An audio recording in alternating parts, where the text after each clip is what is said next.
Welcome to the Thrive Masters show, where we reverse engineer action-taking impact makers. Today, I have Steve Sims. And I wasn't sure how to introduce you, so I'm going to read the back of your book. Steve, if you don't mind. Steve Sims, the man who created Bluefish, the internationally famous company that makes once-in-a-lifetime events materialize for the rich and famous.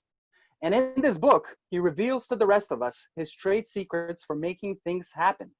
Now, I want to let you know what Sir Elton John said about Steve. Yes, the famous Sir Elton John. Steve Sims defines what it means to be your authentic self.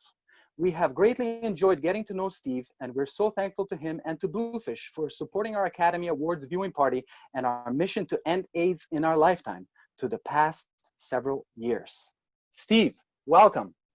It's a pleasure to be here. Thank you. I'm glad to have you. And I got to be honest, when I started reading your book, I'm about halfway through, I said, maybe this book is not for me.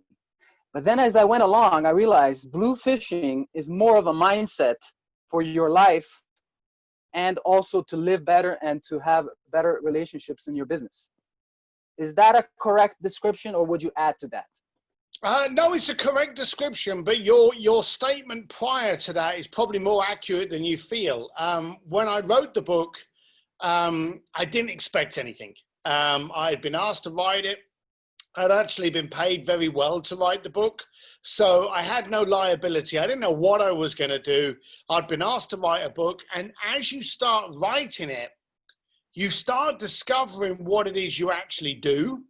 And along the way, I thought it was a series of, well, I did this and I did this. It was more of, I positioned this and I thought of this. So I also came to the exact same assumption that you did. I was expecting it to be like this is how you do something. And it came to be, this is how you get yourself in the right mindset to be able to achieve this. It was actually quite surprising when I wrote it to see the outcome. Wonderful. I highly recommend it once again. All right, so this show is about reverse engineering your journey. But before we go back, let's go forward all the way to the end. I'm talking about death.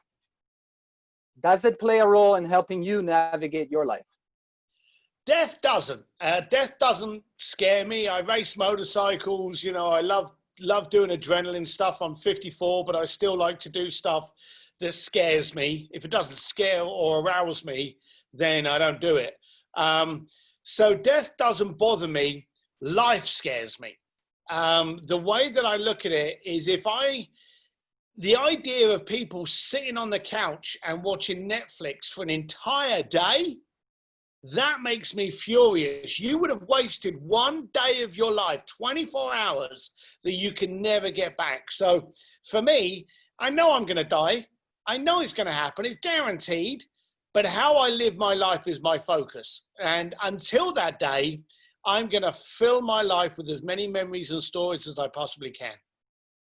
Wonderful. There's a quote from your book. It said, if there's no passion, there's no point. That will be the thing they write on my grave. If they don't, I will come back and engrave it myself. Can you explain a little bit about this passion, what you're talking about? Yeah, as I say, if it does, it's got to trigger an emotion in you. And passion is a very, fear is a strong trigger. Passion, love, lust, desire, they're all powerful triggers. But for me, I need to be passionate about something, because one of the things I've noticed as my life's gone on is when I wanted to do something, if I wanted to do it, maybe it comes off. If I'm passionate about doing it, it always comes off. So with my clients, if I was passionate about giving them a dream, if I was passionate about closing down a museum or taking over the Vatican, or passionate about sending them down to the Titanic or having them hang out with Sir Elton John, if I was really passionate behind it, if there was a reason that got me excited, it was always achievable. It couldn't possibly fail, because passion is addictive. It's a drug.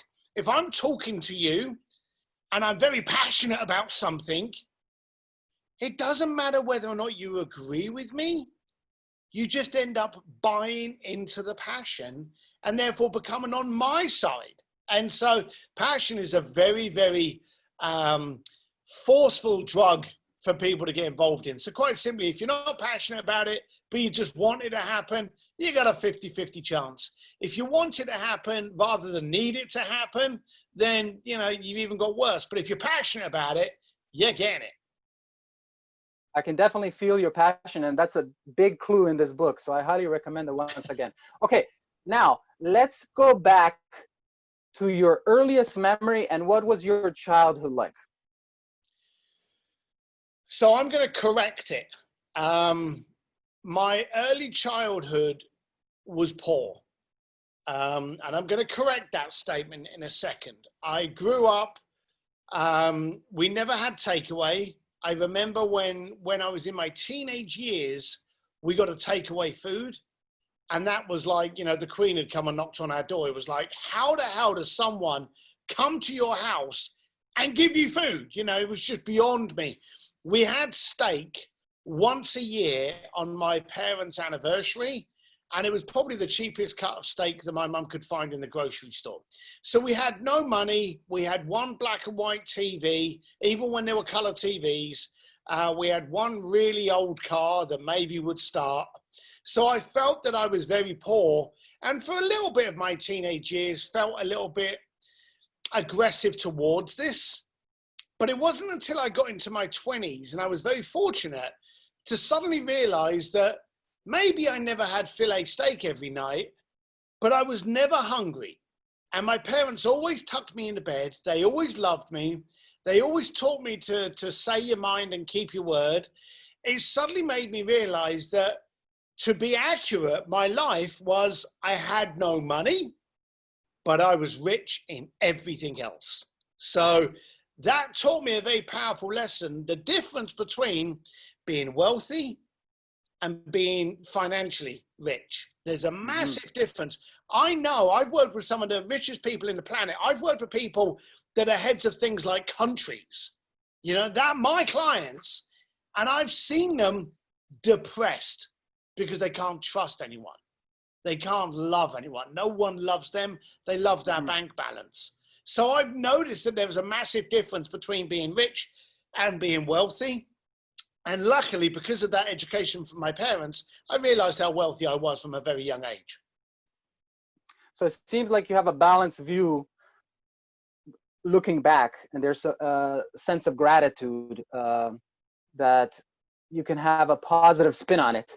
Now, going forward, in the book, you mentioned you were a bricklayer and you didn't really enjoy it. You said it was hard work, and later on you appreciated it. Was this a moment where you realized that's not what I want to do? At least I know what I don't want, to propel you towards something else. Was that like a key moment for you? A very key moment. In fact, the story's in the book, but I was working on the building site one day, and I left school at the age of 15, and my dad straight away took me onto the building site. He was a bricklayer. And you say I didn't enjoy it. No one enjoys it. You know, being a bricklayer, you're constantly, you know, in bad weather conditions. You're cutting your hands up. You know, it's a hard manual job. Every day you're breaking your back. It's not fun. No one does bricklaying because it's fun. But it was the job I had. And I remember one day going to work and my dad was there, my uncle, my cousins, and my granddad. And I looked down the scaffolding and I saw them all, and I suddenly realized this is my future. Now, I was only about 16 years old. My cousins were like 18 and 21. My dad was in like his 40s. My granddad was in his 80s. You know, this was my future. And my granddad was right down the other end of the scaffolding. So it was even in a perfect chronological order. So I went to him at tea break at 10 o'clock in the morning when we had a tea break. We'd gone in there. It was raining outside. You got about 30 guys in an old caravan trying to get warm, smelly, horrible. And I said to my granddad, you know, is this what you wanted to do when you were 80? Now, that's a very rude, stupid question to ask him, but I asked him. And he didn't even look at me. He was blowing on his tea to try and cool it down to be able to drink it. And he just said to me, if you don't quit today, you'll be me tomorrow. And it was so powerful, even in a room of 30 bricklayers, in a tiny little caravan, all clunking their breakfast and their tea and stuff. It went quiet. The whole room went quiet. And I realized, I don't know what I want to do, but I know with everything in me, it's not this. So as the doors opened, because we had to go back on the building site, I walked up to my dad and I said to him, I've got to quit. And I told him what I'd asked my granddad.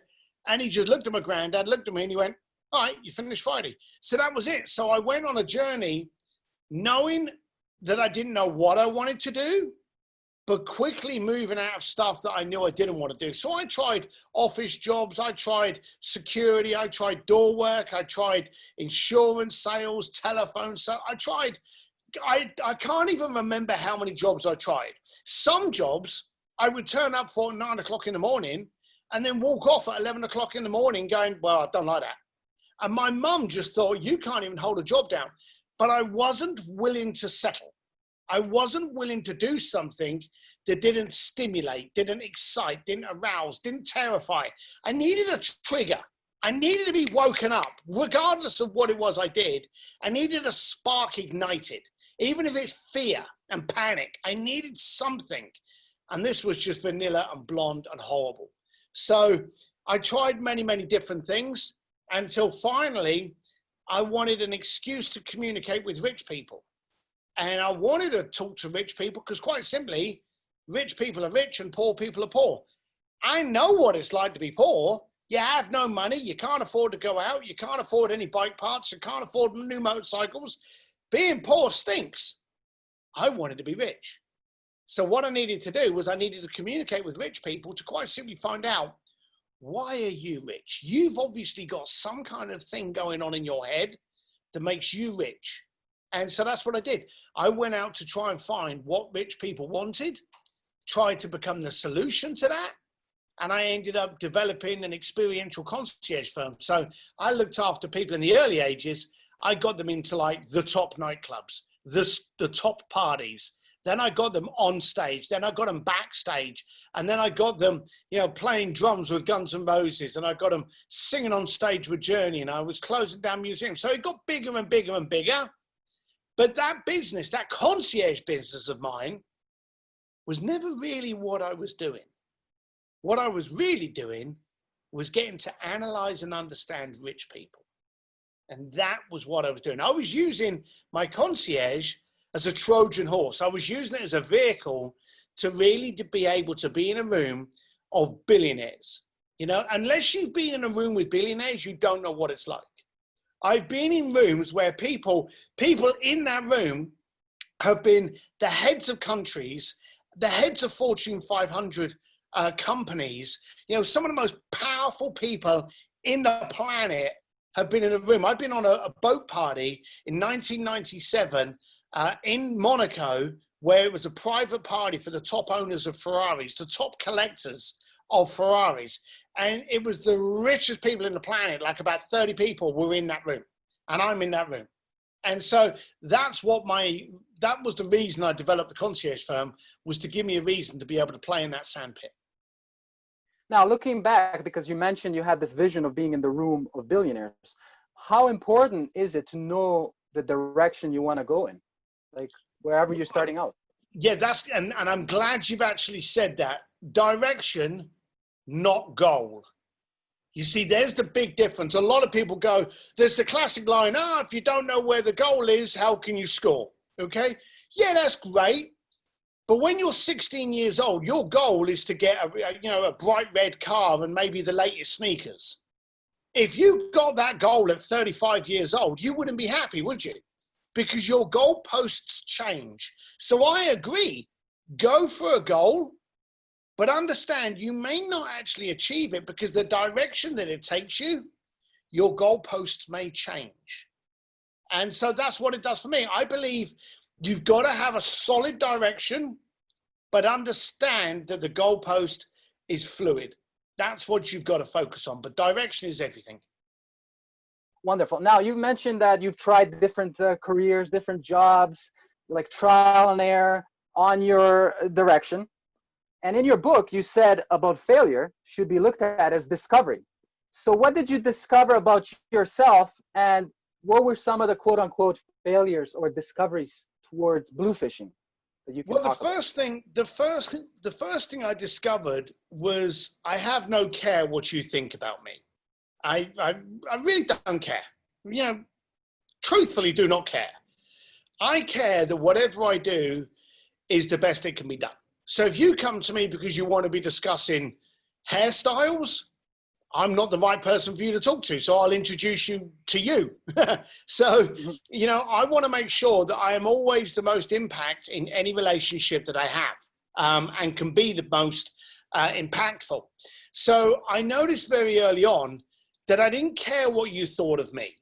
So therefore, when I fell over and you laughed, I couldn't hear it. You know, who cares? So as I was trying to do things and they weren't working, I would actually step back and go, why didn't that work? I was passionate. I was focused. I really wanted it to happen. Why didn't it happen? And then I'd notice things and I'd go, yeah, I shouldn't have done that, or I should have prepared myself for this, or I gave the opportunity for the client to say no. I shouldn't have given them that opportunity. And then the next time you go and do something, you correct those mistakes that you made on the first time and you get success. And you go, yeah, I learned how to do it. Now, people rejoice in success. Success is only the manipulation of you repairing something that you failed at. You should be rejoicing on the failure. I never got that $1 million contract. All right, what can that teach me? You know, whenever you get a punch on the nose, right, I've now learned how to give my fists up. When you go around a corner on a motorbike and you fall over, I've now learned how to go around a corner on a motorbike better. The failures are where the growth and the magic happens, not the success. Successful people don't become more successful on success. They refine those small little things that are going wrong to build on the failures that could potentially be there. Rejoice on failures. I had a conversation with Elon Musk in SpaceX about two or 3 years ago, 3 years ago actually, and we were chatting about NASA. Now at the time, NASA wasn't employing him to build the rockets. Now, as we all know now, the only rockets going up into space from NASA are Elon's rockets. NASA have stopped building rockets and they have Elon Musk do it. Now in the early stages, and you can look this up, NASA used to publicly say there's no space in space technology for private and public companies. Leave it to us. You know, we know everything. Elon didn't listen to that. Elon developed his own space program. And Elon Musk said to me, they will always laugh at you just before they applaud. And I realized you've got to focus on the mistakes. If you're successful, or let's say for argument's sake today, you make $1,000, okay? And then tomorrow you make $1,000. And then the following day you make $1,000. And the following day you make $1,000. And in 20 months time, all you've done every day is made $1,000. Now that's great, but what did you do to make that $1,000? The second something goes wrong, that's the time we analyze what we're doing. And 99.9% of the time, I'd go as far as to say 100% of the time, when you analyze what you do wrong, repair it, you won't make $1,000, you'll make $2,000. Growth comes from those times of you hitting the floor and you springing back up. I've made millions and I've lost millions. The education was not in the making of the millions, it was in the losing of the millions. That taught me what I did wrong. All I had to do is make sure I don't do that wrong again, and I'll make another million whenever I want. So the education comes from your dark sides. It doesn't come from your sunny days. Now, so most people, if they hit failure, they would stop or they would be discouraged. Now, this mindset that you have of yours, is it something that you developed along the way, or now as you started talking to the billionaires and the influential people, did it go to a whole nother level, being immersed in that environment? I think for a start, it's partly already in us. Okay, those people that, you see, let's look at today. If you were called an entrepreneur in 1980 or 1990, it was a disrespect. Okay, because you couldn't get a real job. Oh, you're an entrepreneur. You're a self-employed person. You've got a single business. You work from home. You don't even have an office. You don't even have staff. In the 90s, they would ridicule you. They would ridicule you for what today we applaud. Now we work from home. We've got 16-year-old entrepreneurs and 60-year-old entrepreneurs. An entrepreneur is a mindset. It's in us. It's the DNA. For those people that want to be an entrepreneur, that then cry when things go wrong, they're not really entrepreneurs. The entrepreneurs, things still go wrong, but they go, oh crap, it's gone wrong. Right, what do I do now? And then they go and do it. Entrepreneurs continually keep pushing forward, even when the forward's been blocked by holes, bridges, whatever. Those wantrepreneurs, those people that look at the entrepreneur life and go, oh yeah, I'm going to be an entrepreneur. No one woke up and said, I'm going to be an entrepreneur. They said that they're going to be a businessman. They're going to launch this. They're going to entrepreneur is like calling yourself a human being. It's just you. What you do with it, that's what really makes it sense.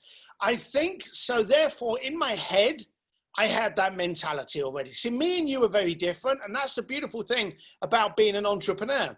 I can meet someone from China, and I do a lot of speaking gigs all over the planet. I meet people in China. I was in Japan last year, Thailand, Vietnam, Australia, Poland, England, and all over America, Canada, and Mexico. And even though I couldn't speak the language in a lot of those countries, we were all the same. We all had that spark. We all had that DNA that went, hey, that's okay for them, but it's not okay for me. That's what an entrepreneur actually does. Now, standing in a room with, Michael Milken and Jeff Bezos and Mark Zuckerberg and these kind of people, they teach you to take it to a different level, but you've got to have the right mindset to start with. I've been in the room with very, very affluent, powerful people. And next to me have been people that have managed to get into the same room, but they thought just by being in the room, that's going to do everything for them.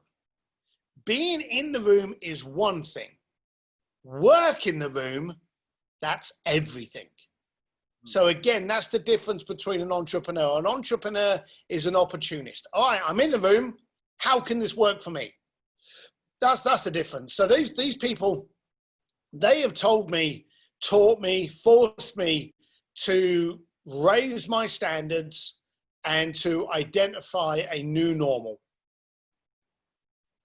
Yes. Now, you've mentioned that your dad he planted some seeds in you as kind of like a mentor. Going forward, as far as the success with Bluefishing, who are some of the people that helped you go to the next level? So Friends, mentors? one of the things that I always do is I listen to everyone. I listen quick and I ignore quicker. So I will listen to everyone's opinion. It could be the cab driver. It could be the head of AT&T. It could be a king and a queen. It could be a rock star. If it doesn't make sense to me, I'll ignore it, okay? The beautiful thing is we can ignore it, but we never forget.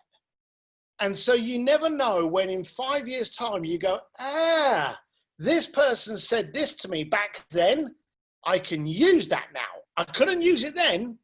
I can use it now. So I listen to everyone. So I was very fortunate to have this kind of mentality where I would embrace everyone and I would always ask questions. My wife jokes that I'm a 54-year-old 4-year-old. So I would literally just walk up to anyone and I would say to them, so how did you get the money for your first project? How did you land that deal? How did you get that speaking gig? How did you release a book? How did you fill a stage with like 4,000 people? How did you do that? I will always ask these questions. And here's the daft thing. It's the questions that everyone else wants answered, but they don't ask. Now, as I kept on asking the questions, I learned different things. Again, most of them were mindset. So now what I do is I go out and I go, okay, how would he do this? How would he do this? How would she do that? And it taps into my inner relationship with them to work out. Now, the good thing is, because of YouTube, Instagram, Facebook, you don't even have to know these people. You can sit there and go, well, okay, what would Mark Cuban do with this? What would Richard Branson do with this? What would Elon Musk do with this problem? What would Jeff Bezos, Mark Zuckerberg, what would they do? And you can play them for 3 minutes to give you maybe a different perspective. So my dad helped me when I was younger. My wife has helped me all the way through my life, but the rest of the planet has got me to where I am here. Wonderful. Now, on the topic of questions, is there a recurring question in your head that has helped you? And is there a question that you would recommend all of us ask ourselves? Yeah, yes, there is actually. Good question. It's probably the most offensive word in the planet. And you probably can't guess what it is, but I use this word as many times as I can. Okay? And the word is, prepare yourself, why? Now, this is a confrontational word. People will text me and they will go, Steve, we should get together and talk. I will respond with one word, why? And it will offend people. I've had people coming back going, oh, well, I heard you were a cool guy, but you're obviously an arrogant prick. I don't want to have anything to do with you. And they go away. And I'm like, fine, fair enough. And then I'll get other people go, good question. I think we could help each other by doing this. And they give me the answer. But if you get used to asking why a lot, then you get past the initial question and you get into the reason. Okay? And this is the key thing. You don't want to listen to what the person is telling you. You want to understand why they are asking it. That's the key. You want to know the reason. So people have said to me, oh, I want to go and do this. And I'm like, oh, great. Thank you very much. I can make that happen. But why are we doing it? You know, why are we making this happen? Why do we care? Why is it important for you to do that? Quite often you'll find that there's a different answer. I'll give you a story. May I give you a story? Yes. So this was, maybe 5 years ago, and I was working with Elton John. We worked together for about 8 years for his Oscar party in Beverly Hills. And I got a phone call one day in Palm Beach. My office was in Palm Beach. And one of the girls took I only had girls in the office for some strange reason. They were just powerful. And I got this call come through, and one of the team put it through to me. And she said, can you take this phone call? Something's wrong. Something's not right. I'm getting a bad vibe. You handle it. All right. So I answered the phone. I said, hey, how are you? And this guy says, yeah, I need to get a photograph with Sir Elton John. I believe you worked with him for his Sir Elton John Oscar party in Beverly Hills, Hollywood. I want to get a photograph with him. Absolutely. No worries. Why is that important? And he came back and he said, well, you know, he's getting on a bit. It's his farewell tour and he's going to be dead soon. And I just want to get a photograph with one of the last final icons. That was it. So I thought, that's a weird reason. Okay. And there's no real value or depth in it. So I went, okay, that sounds great. Well, we're not doing it at the moment, but I'll take your phone number and I'll let you know if something changes. Of course, I never called him back. About a month later, one of the girls paged a call through to me and said, can you take this call? And I said, what is it? And she said, guy wants to meet Elton John. And I remembered the first call that I had.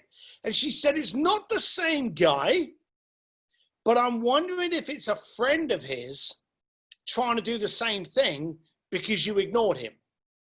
And I went, okay, yeah, fair enough. Because they try that. I may say no to someone and then someone else will try. So I answered the phone. I went, hey, how are you? And he's like, hi, how are you? And he was just the same kind of tone and temperament as the first guy. And he said, I said, so what do you need? And he said, oh, I want to get a photograph with Sir Elton John. So I said, oh, okay, great. Yeah, we can make that happen. But why? And he went quiet. Now, the first guy, remember, had not gone quiet. But this guy went quiet. When people go quiet, it usually means they're thinking. And he came back and his voice was now calmer. His voice was quiet. And he said to me, my dad used to take me to school and then pick me up from school. Not my mum, my dad. From the first day I went to school, it was my dad both ways. He never missed a day of taking me to school. He said, when we had our first car, there was a cassette that we couldn't eject out of the car. And it was Sir Elton John. And it kept playing the same cassette. Now, everywhere there and every way on the way back, we would sing with this Elton John cassette that we couldn't get out of the car. When we bought another car, my next car, it had a CD player in there. My dad bought an Elton John CD, Greatest Hits, and it would be our thing that we would sing loud to school and back from school. He said, now, when I hit a teenage year, I hated it. But my dad would still sing Elton John on the way to school and on the way back. Even when I was ignoring him, he would still sing. He said, my dad's been dead about 25 years now. He said, and every time I'm driving down the road on the way home from work, going home to the family, going on holiday, whatever, the radio's on. Every time Elton John comes on the radio, for those 3 minutes, my dad is sitting next to me in the chair singing. I want to thank Sir Elton John for bringing my dad back to me every time I hear his tune. Now that's a why. That's a reason. So with that, we actually got him to meet Sir Elton John. They met, they chatted, he told him his story, they hugged it out. Everyone was crying. It was a beautiful moment. That's meat, that's substance, that's the reason, and that's the why. So the biggest, most confrontational, aggressive word you can ever ask is why. And when you're doing something, ask yourself, why are you doing it? Are you doing these Facebook ads because you want to be, you want to impress your ego? Do you want 100,000 followers on Instagram because it looks cool? Or do you want 10 people to do business with you? Start asking yourself the whys around everything you do and around what everyone else does for you. Wonderful. Now, on the topic of why, that could be also the fuel. What is your why? What is your drivers? Early on, you knew what you didn't want to do. What are some of your drivers now? My fuel is fear. Okay. The dumb thing is that we react more. If I said to you, hey, I can make you rich in 10 months time, you'll be like, yeah, great. But if I just said to you, there's a fire behind you, you're going to move faster because people move on fear rather than opportunity. For me, fear has become my fuel of choice. Whenever I'm going to do anything, I try to install fear into it. What if this goes wrong? How much money am I going to lose? How is my family going to be? What if my business practice goes down? I try to bring fear into whatever I'm doing to make it crystal clear that I can't fail at what I'm going for. And so literally, even today, even in COVID, in all of these moments, I think to myself, the worst possible thing that could happen, what if I'm the exact same person today that I am this time next year? That would be traumatic. I need to take risks. I need to try different things. I need to understand different cultures. I need to understand different people's point of view. I need to read books that challenge my perspectives. I need to do things that allow me to grow. For me to be the exact same person I am today, in 1 year's time, would have meant that I would have wasted 12 months of opportunity to grow, fail, and expand. Now, wonderful. So it seems like you found an edge, because you've mentioned fear as your fuel, but at the same time, you have a love for motorcycles flying around. You know, I don't know what speed they go at. So you seem to be Fast. living on the edge.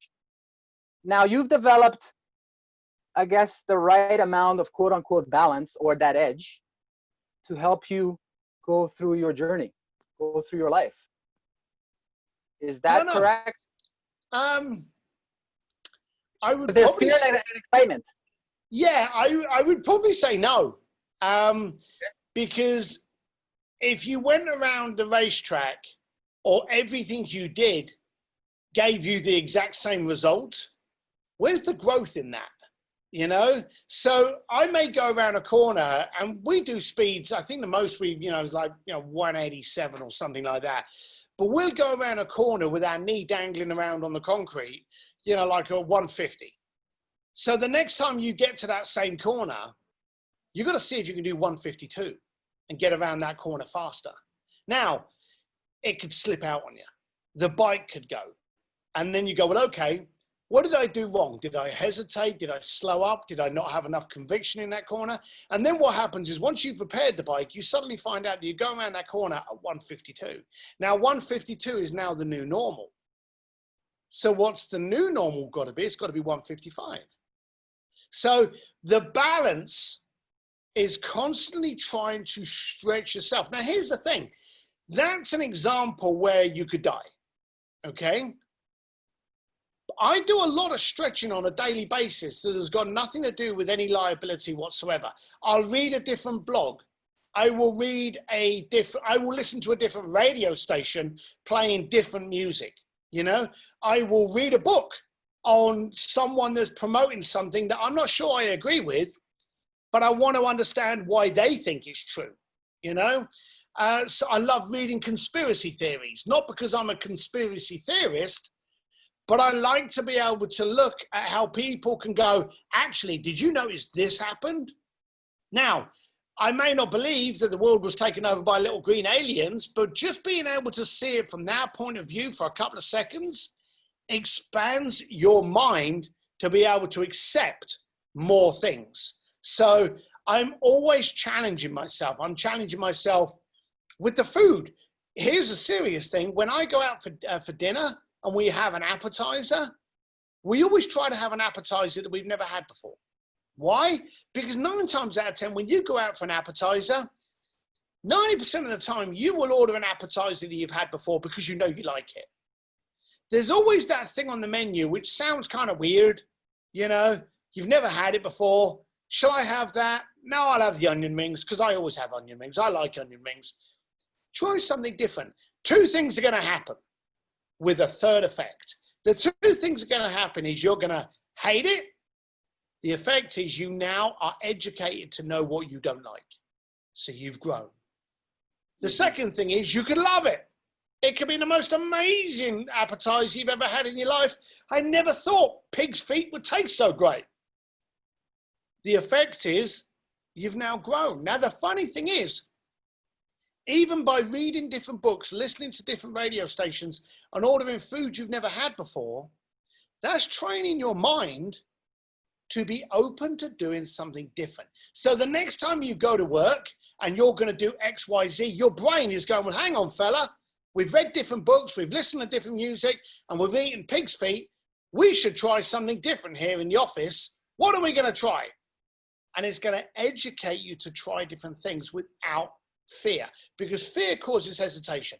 9 times out of 10, most mistakes happen in that hesitation zone. Now I'm going to have to try pig's feet, where I've been telling my wife I'm not going to try it. Got to do it. Yes. Okay, a few more questions. Now let's go to the here and now. We're in some challenging times. Is there something that you've had to do in order to either to double down or to deviate with your own personal practices or your business during this time? Yeah, so this is a brilliant time. It's going to sound cocky and it's going to sound offensive, but I'm really enjoying it. In fact, I was talking with a client the other day. We both agreed we would like to have COVID every single year for 1 month. Can you imagine every year for 1 month, the entire world stops? You focus on your relationships. You focus on your business. You see, the downside is the CRM program or the funnels or your email campaign, whatever your business is, has probably been the exact same for the last 4 to 5 years. You're now given a chance to go, is it working? Shall I tweak it? Shall I revisit it? Why am I even doing that? Because that doesn't work. So I'm going to stop doing that. This has given us a tremendous opportunity to be able to look at our business without worrying about our competition stealing our clients, because everyone's in the same position. So I've spent this time refocusing, reimagining, redisrupting, and recreating. My business has grown by about 65% as to what it was this time last year. 65%. I'm on a better year this year than I was last year because I've been focusing on, quite simply, what is the solution that I can provide and who's got the problem. That's the only conversation you've ever got to have with you. If you make food, are you satisfying the desire of people that like to try weird food, or are you just feeding someone's belly like a McDonald's? You know, understand what is the problem that you are the solution for and who has that problem. COVID has been absolutely fantastic to us, but let's forget it's called COVID. 5, 6 years ago, longer than that, 13 years ago, we had a recession. Yes. Same thing. Everyone lost their jobs. We didn't know what was going to go on. 4 or 5 years ago, we had Trump come into the politics. We didn't know what was going to go on. How's that going to be? We had wars. We had the Gulf War. We had the Iraq War. We had 9/11. We're constantly having moments of distraction. The one thing I'm going to demand you do, stop watching the news in the morning. Yes. People wake up in the morning and they turn the news on and they are met by a handsome, good-looking news reporter who says, "Good morning," and then spends the next 3 hours telling you why it's not. You can't be positive in the world when you wake up in the morning with all of that negative baggage. Wake up in the morning, put your radio station on, hug the family, drink your coffee, do whatever you're going to do. Stay off that news. Trust me, if something happens in the world today, someone's going to text you. You're not going to be out of the loop. You're going to know about it in seconds. But the bottom line of it is focus on what you can impact. The wealthiest man on a rainy day is the guy selling the umbrellas. Today, Domino's Pizza, who is not brilliant pizza, let's be blunt, but delivers all over the planet and never stopped delivering during COVID. Okay? Domino's pizza stock has gone through the roof. Amazon, gone through the roof. Netflix, gone through the roof. They solved problems for people. And so what you've got to do today, is to find out what is the problem that you are solving and for who. So I think today's a good time. I'm having fun with it. I don't want it to continue for longer, but trust me, I'm not going to sit on the bench and cry. I'm going to attack every single day to make it a better day. I was talking to a friend where we think it should happen every 5 years. You mentioned every year. And I think I'm going to put that in my head as well. So during this time, if somebody wants to work with you, who are your clients? And did you get some new clients? Are there some new clients popping up that you're working with as well? Yeah, we've ended up with about an extra 12 consulting clients. So I have 2 businesses. One of the businesses is the private concierge firm for millionaires and billionaires. We don't advertise that. We don't promote that. And we're not doing much with that at the moment for the obvious state of the planet because you can't travel. But stevedsims.com is where I do a lot of marketing and consulting. I have Sims Distillery, which is my private group. Now, simsdistillery.com is where we do private AMAs. You get me. I speak with you. We have a private Facebook page. And we do a lot of stuff to really get us tuned. So I'm doing a lot of marketing at the moment because people want positivity. So what I do is I try a few things in marketing, and then I go into my private community and go, hey, I tried these 3 things. These 2 things were crap. They didn't work. But this went stupid. This really worked. And then I walk them through the steps of how it works so it can work for them as well. So people need to be trying different things. I'm trying different things, probably 10 times more than the people watching me, but they're going to get the benefit from the things that worked for me and the other things that failed. Now, I've exposed things that I tried that didn't work, that some of my community have gone out and tried and changed, and it's worked for them.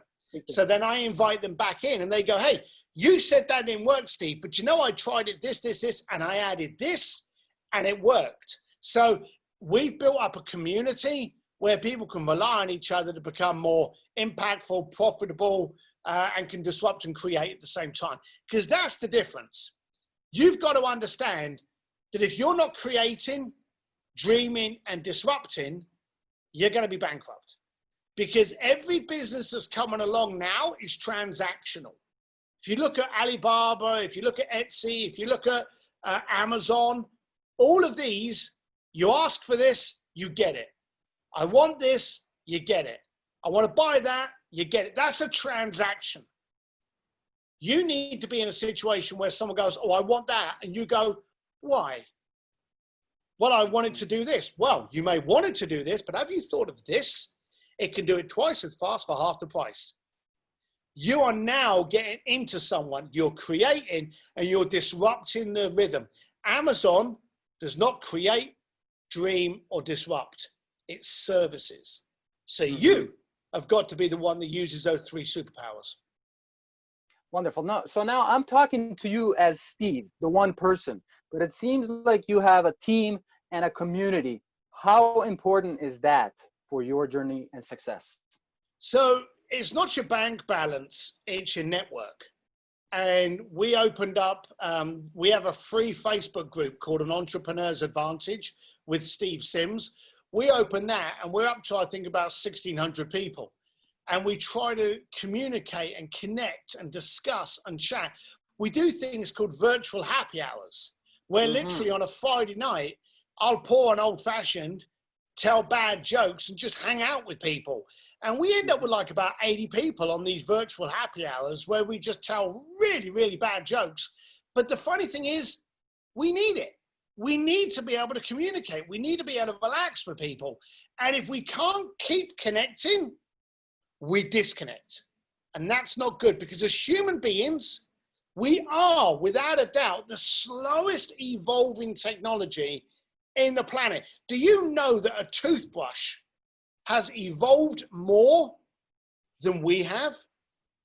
You know, it's ridiculous. We've still got 2 legs, 2 feet. We still get old. We still lose our hair goes gray and we die.